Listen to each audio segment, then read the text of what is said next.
Hey guys, my name is Dr. Mohit Savlani. I have secured an All India rank of 744 in this Neet PG 2024 and an All India rank of 944 in Inicet May 2024.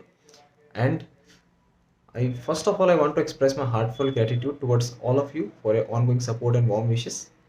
Because of that, I have been able to add one more milestone to my journey. That is, I have been able to secure All India rank of 277 in this Inicet November 2024. I know this is quite late to share this news with all of you. Actually, I wanted to share this news long ago with all of you guys, but I got somewhat engaged in this counseling process, all those postponements and those cases going on. This time counseling process is nothing less than a movie itself. But better late than never. I just decided to make this video. Actually, the purpose behind making this video is not to boost myself or boost my rank. Actually, most of you guys do text me about your queries, about your journey, about your preparation, about the sources you are using, and about many things. So while answering those queries, I got a nostalgia, or rather, I should say, I got a reflection of myself in you guys. The reflection of myself when I was in the same phase that you guys are in right now, the phase of Feb 2024. The NEET PG exam of 2024 was going to be held on 23rd June. So I also had the same amount of time left with me as you guys have right now. That is 4 months. So I also had the same kind of doubts which you guys are facing right now, that am I on the right track? What should I do? Should I change my strategy? Am I getting enough scores in GT? Or what TND should I follow? See, at that time, in last year, BTR was not as full-fledged as it is right now. It was believed that with the help of BTR, you can easily get a rank of 5,000, but below it becomes difficult. But right now, you can see that BTR offers even under 100 ranks. So you can see the difference. So at that time, I also had the doubt that am I doing it right by using BTR or not? Am I doing it correct way? So the doubts are normal. Everybody do face some kind of doubts, and everybody's doubts are different. So today I just thought to make a video about my experience at that time, what challenges I faced, and how did I tackle them. And with the help of those experiences, I decided to make a game plan for you guys for this further 4 months. Before discussing the game plan ahead, I would want to share an important lesson with you guys, which I learned during this short and beautiful journey of my preparation just before Inicet November 2024 exam. Yes, it was quite short. It was just for 10 days, 7 to 10 days.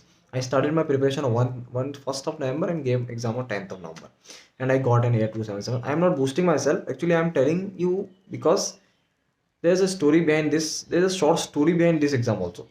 Actually, to sit before this exam was not easy.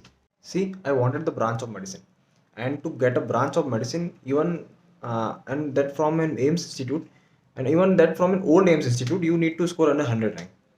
Because if I scored after 100 rank, I would get some new AIMS institute, and better that, and the medicine from doing medicine from their institute, I would prefer to do medicine from a peripheral institute. So for me, even 150 rank was useless. So to score under 100 for even for a ranker of 744, I will tell you it is not easy to score under 100 rank. Even a 744 ranker would get afraid of even listening that I had to score under 100 rank. So so the motivation was not that strong, but I decided to sit that I just decided that why shouldn't I give it a try? If the God is giving me an opportunity of giving an exam, why should I waste it? I just filled the form. Even after filling the form on 18th of October, that was the last date of filling the form. I didn't study for 12 days because the motivation was not coming. But after Diwali on 31st of October, I decided to study, and from 1st of November to 9th of November, I studied because that was because of one of my friend. He was studying for AIMS exam, so I was able. I thought that he's giving exam, I would be able to sit with him for a few hours of studying, and then I would give exam with a chill mode. So I studied with him for about 6 to 7 hours daily for 1st November to 9th of November.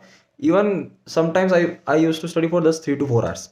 And on 10th of November, I knew that I'm not going to score much because I have just studied for 9 days. Even that was not very serious study, and I haven't even studied all the 19 subjects. I just completed 8 to 10 subjects revision. But after giving the exam, after watching the results, I scored an AIR of 277. You know why this happened? Why and how this happened? This taught me a very good lesson in life. The lesson was never give up. I was giving up, but somehow my instincts told me that do not give up, just give it a try. And you see, I have scored a rank of 277, and this is also not a bad rank. So the lesson is to never give up. Even if you are in a very early phases of a preparation, and even if you haven't started till today, I would say, bro, you don't know what you are capable of. Just start studying from today. There are even examples who have studied just for 3 months and scored under 1000 rank. Now about second lesson. See, when I was preparing, I had a rank of 744 and a 944 in previous two exams. So I knew I can score under 1000 easily. But I have never scored under 500, and I had a target of scoring under 100 rank. So I just thought, yeah, I have never scored under 100 rank, and I don't know how to do it. I knew how to do it under 1000, but I don't know how to do it under 100 rank. I just thought there would be some expected that these people who scored under 100 rank should be knowing. So okay, I just thought, okay, leave. I would be just revising my notes and would go give the exam. And after giving the exam, I realized that the all India topper had a rank of 1100 in Neet PG. You see, so I realized, bro, that there is no X factor. This exam is just pure based on your hard work plus smart work only. We all have come here after clearing NEET UG. We all have a decent amount of IQ. So the what factor which differentiates us in this NEET PG exam is hard work plus smart work, not our IQ. First understand this. So if you are daily studying for 6 to 8 hours daily, congratulate yourself, pat yourself on the back, because you are already ahead of 80% of population. When I gave this Inicet exam, after giving this exam, there were my fellow colleagues who had the potential but didn't give this exam. After watching the results, they were regretting that we should have given this exam. So right now also there will be many people like this who have the potential but they are still resting because of their laziness. So you are already ahead of 80% of people. Congratulate yourself. Okay, don't be so stressed. Now about the smart work. This is the part where you should be focusing much and much. This is the part where I have applied my algorithm part. Algorithm is what I have realized, and what according to me the algorithm is just 2 points. The algorithm is divided into two parts. The first part is mastering examiner's mind, and second part is mastering your own mind. So the first question is how to master examiner's mind. To master examiner's mind, this is an art, and this art is not learned in a single day. This is an art which is learned gradually during all the process of your learning and all the process of your preparation. So how this art is mastered is by giving multiple subject test and TNDs. You guys have a very bad habit of not focusing on TNDs, and even if you do TNDs, you just give the exam and look at the score and your rank, and you don't just go through the discussion part of the video. I have seen many people doing this, but kindly do not do this, please. This is the discussion part is the most important part during in those TNDs. Kindly attend those sessions very seriously, because the professor which is conducting these TNDs have been in this field from a long time ago, more than you, and they know very much better the examiner's mind than you. So how can you learn to understand the examiner's mind? That you can learn by observing your professors, your teaching professors only. When you will observe them, you will understand that there is a pattern that examiners tend to follow, and that pattern is very well understood by your professors only.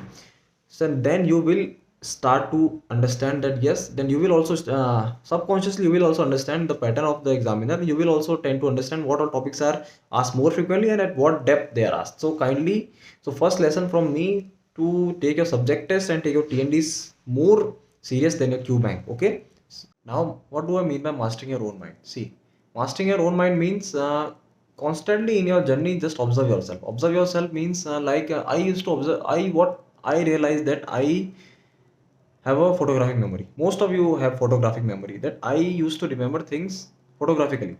I used to remember that that thing is written on that page, that line was written on that page, that word was written in colorful pen. Okay, so what I did is, first I realized myself.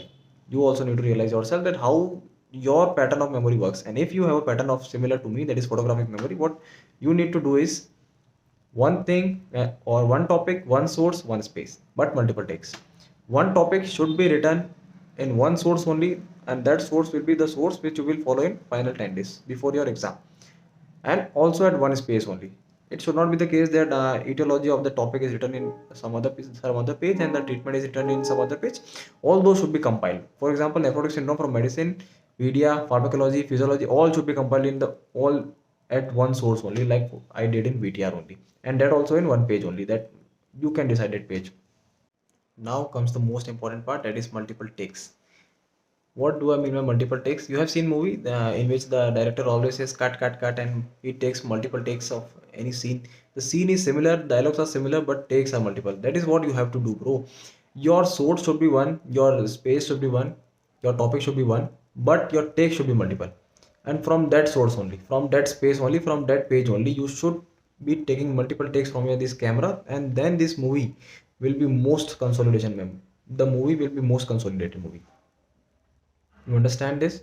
You will remember that this topic was written at that page only, and you will see whenever I talk you, whenever somebody asks me about nephrotic syndrome, I my memory already opens the page on the BTR only. It doesn't open the page of Mero, it doesn't open the page of Deepak Marwa sir, it doesn't open the YouTube videos which I have watched. It only opens the page of BTR only, and all the lines I have written there, annotated lines plus the printed lines only. So finally your movie which you see, the annotation part, the mastering your examiner's mind, and all those consolidating your notes will take multiple sources. But mastering your own mind, one thing, one source, one space, multiple takes will take one source only. All your things should be compiled in one source, but the multiple takes from this camera should be multiple. The more the take you, the more takes, the more amount of time you will go through that page, the more consolidated your memory will be. That is the only X factor. There is no such different X factor.